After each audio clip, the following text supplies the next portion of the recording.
في غابة كبيرة مليانة خضرة وألوان، كانت عايشة مجموعة كبيرة من الحيوانات. أرنب صغير وجميل اسمه أرنوب.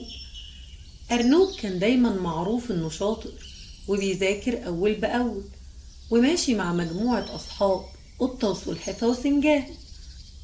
كانوا كل يوم يروحوا الدروس سوا ويذاكروا تحت شجرة الجميز الكبيرة، ولما يخلصوا مذاكرة يلعبوا شوية وبعدين يروحوا بيتهم قبل الغروب. فضلوا سنين طويلة على كده، مجموعة شاطرة ومؤدبة ومعروف عنهم إنهم أصحاب. في يوم أرنوب كان راجع من الدرس، لقى مجموعة حيوانات، الفيل والثعلب والذئب، قاعدين بيضحكوا ويصفروا، وصوت ضحكهم كان عالي قوي.